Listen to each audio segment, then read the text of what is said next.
আমরা এই পর্যায়ে আজকে কোম্পানি অ্যাক্টের আমাদের রোটেশন অফ ডিরেক্টর এটার উপর আমরা আলোচনা করব, যেহেতু রোটেশন অফ ডিরেক্টরটা নরমালি আমাদের ফার্স্ট ইয়ার কোশ্চেনে অনেকবার আসছে। তো এগুলো যে সিনারিও বেসড কোশ্চেনের সাথে অ্যাডজাস্টেড হয়ে আসে, এই জন্য রুলস এবং রেগুলেশনগুলোকে নরমালি ভালোভাবে মাথায় রাখা। যে আজকে আমরা ডিসকাশন করব আমাদের ম্যানুয়াল থেকে যে রোটেশন অফ দ্য ডিরেক্টর, এটা রেগুলেশন 79 কভার করছে যে ডিরেক্টরদের রোটেশন বা রিটায়ারমেন্টগুলো কেমন হয়। At the first ordinary meeting, all directors must retire. তো all directors আমাদের ফার্স্ট অর্ডিনারি যে মিটিংটা হবে সেখানে যতগুলো ডিরেক্টর ছিলেন সবাই রিটায়ারমেন্টে যাবেন। দেন হলো every subsequent year 1/3 of the director must retire or the closest number if there aren't 3. এখানে দুটো কথা আছে, যে একটা হলো যখন কোম্পানিটা ফরমেশন হয় তখন কোম্পানির মেমোরেন্ডামকে যারা সাবস্ক্রাইব করে তারা সবাই ফার্স্ট ডিরেক্টর হিসেবে থাকেন। তো এই ফার্স্ট ডিরেক্টরগুলো তারা ফার্স্ট অর্ডিনারি মিটিংয়ে সবাই রিটায়ারমেন্টে চলে যাবে।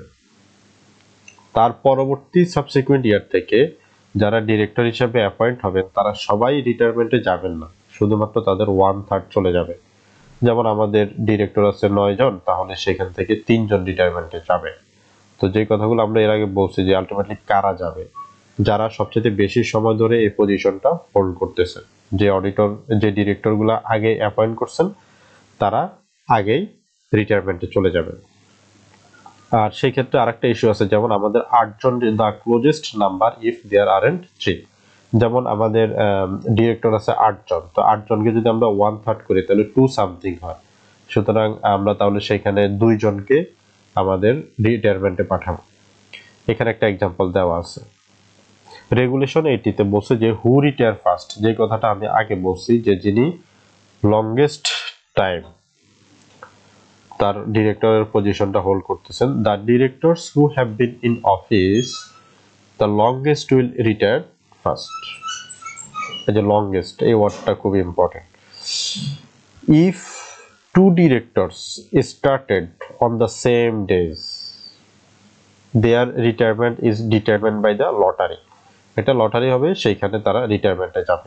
এক্সাম্পলটা আমাদেরকে ক্লিয়ার করবে, যেহেতু আমাদের ম্যানুয়ালে নরমালি কোনো এক্সাম্পল দেওয়া নাই, সেই জন্য আমি প্রত্যেকটা রুলস এবং রেগুলেশনের জন্য এক্সাম্পল নিয়ে আসছি, এবং আমি যতগুলো সাবজেক্টের উপর ভিডিও বানাচ্ছি সাফিসিয়েন্ট এক্সাম্পল নিয়ে আসতেছি যেন ইস্যুগুলা বুঝে মাথায় রাখা যায়, এবং সিনারিও বেসড কোশ্চেন যখন হবে তখন এগুলো আমাদেরকে অনেক সাপোর্ট দেবে, যেটা আমি আমার সার্টিফিকেট লেভেলে পেয়েছিলাম।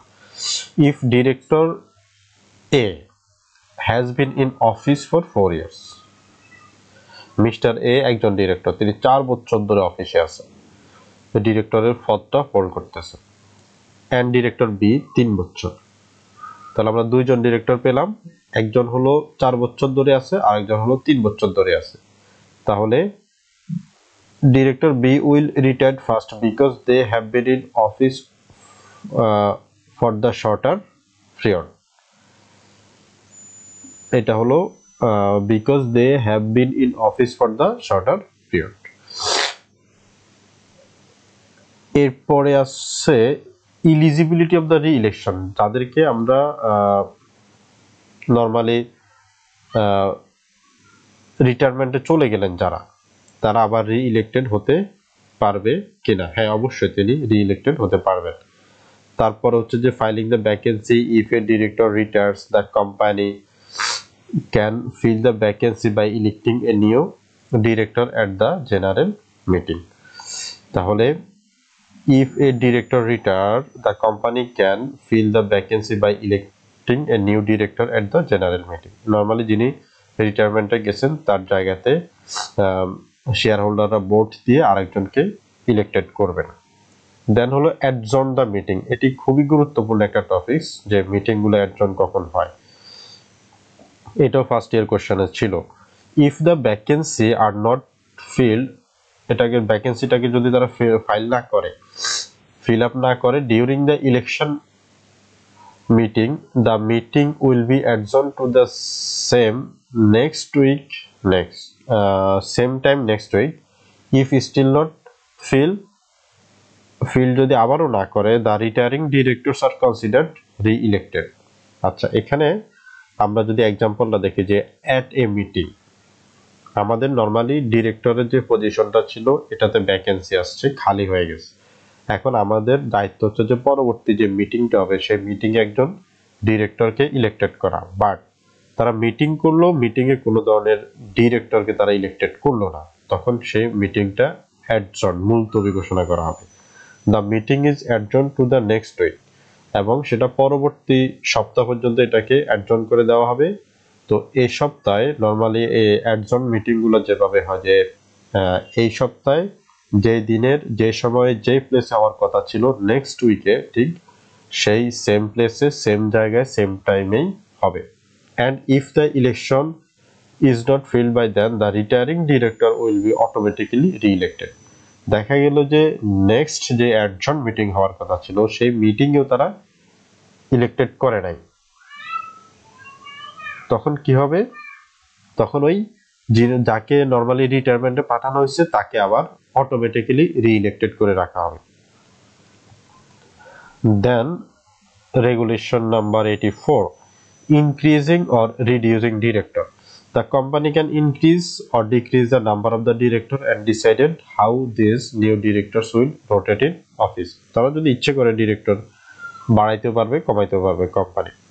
Casual vacancy, if a director leaves or dies unexpectedly, the remaining director can fill the vacancy. হলো কমন কথা। The new director will retire at the same time the person they replaced would have been retired. মানে mister এ তিনি 2026 সাল পর্যন্ত director হিসেবে থাকার কথা ছিল, বাট আনএক্সপেক্টেডলি তিনি এখন মারা গেলেন। তাহলে নতুন যিনি ডিরেক্টর হিসেবে আসবেন তিনি 2026 সাল পর্যন্ত উনার সেম টাইমটা তিনি অফিস হোল্ড করতে পারবেন।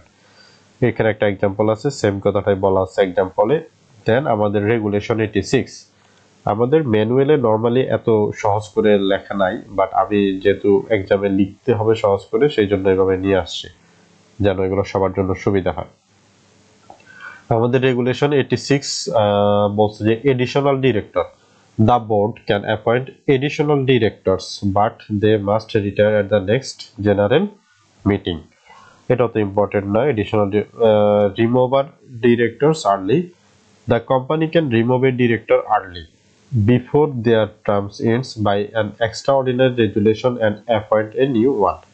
কোম্পানি যদি মনে করে যে আমরা একজন ডিরেক্টরের টেনিউরটা পাস হওয়ার আগেই আমরা তাকে রিমুভ করে দেব, তাহলে তাদেরকে অবশ্যই একটা বোর্ড মিটিংয়ে এক্সট্রাঅর্ডিনারি রেজুলেশন পাস করতে হবে, শুধুমাত্র পাস করাবে, শুধুমাত্র এই অডিটরকে রিমুভ করা হবে এই রিলেটেড নোটিশের মাধ্যমে, এবং ওই বোর্ড মিটিংয়েই অডিটর যাকে রিমুভ করা হয়েছে তার প্লেসে নতুন একজনকে অ্যাপয়েন্ট করবে।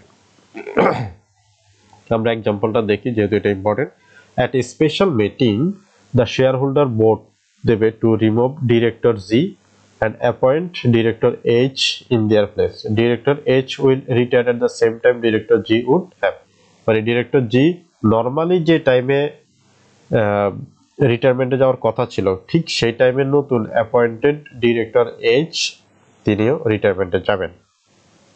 দেন হলো proceeding of the director, directors can meet whenever they want, decided by the majority vote, and if there is a tie the chairman has a casting vote. তারপর আমাদের কোরাম ফর দ্য মিটিং, এটা খুবই গুরুত্বপূর্ণ। Quorum for the meeting